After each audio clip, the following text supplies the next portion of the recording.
Hi hello friends, welcome back to my channel. ನಾವಿವತ್ತು ನಮ್ಮ ಅಕ್ಕ ಅವ್ರ ಮನೆಗೆ ಹೋಗ್ತಾ ಇದ್ವಿ. ವರ್ಷ ಆಶಿಕನೂ ಹೋಗೋಕ್ಕೆಲ್ಲ ರೆಡಿ ಆಗ್ತಾ ಇದ್ದಾರೆ. ವರ್ಷಂಗೆ ಕಾಜಲ್ ಹಚ್ಬೇಕಂತೆ, ಅವಳಿಗೆ ಹಚ್ಕೊಳಕ್ಕೆ ಬರಲ್ಲ. ಆಶಿಕ ಬೇಕಾದ್ರೆ ಅವಳೇ ಹಚ್ಕೊತಾಳೆ, ಅವಳೇ ನೀಟಾಗಿ ರೆಡಿ ಆಗಿಬಿಡ್ತಾಳೆ.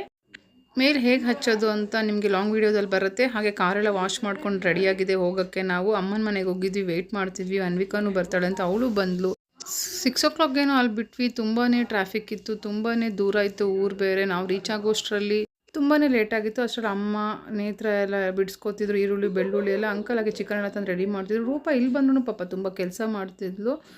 ಶ್ರೀಕಾಂತ್ ಬರ್ಡೇ ಪಾರ್ಟಿ ಬೇರೆ ಇತ್ತು, ಅವನು ನಮ್ಗೆ ವೇಟ್ ಮಾಡ್ತಿದ್ದ. ಹಲೋ ಗೈಸ್, ನಾವು ಇವಾಗ ರೀಚ್ ಆಗಿದ್ದೀವಿ. ಈಗ 9:45 ಆಗಿದೆ. ನಾವು ಊಟ ಎಲ್ಲ ಮುಗಿಸ್ಕೊಂಡು ಆಟ ಆಡ್ತಿದ್ವಿ. ಎಲ್ಲ ಟೈಮ್ ಪಾಸ್ ಮಾಡೋದು ಅಂತ ಎಲ್ಲರೂ ಸೆಟ್ ಆಟ ಆಡ್ತಿದ್ವಿ. ಮಕ್ಕಳು ರೂಪ ಎಲ್ಲರೂ ಸೇರಿ ನಾನಂತೂ ತುಂಬಾ ಎಂಜಾಯ್ ಮಾಡಿದೆ. ವೀಕೆಂಡಲ್ಲಿ ತುಂಬ ಚೆನ್ನಾಗಿ ಕಳೀತಾ ಇದ್ದೀವಿ. ಇನ್ನು ಮುಂದುವರಿಯುತ್ತೆ ಬ್ಲಾಗ್ಸ್.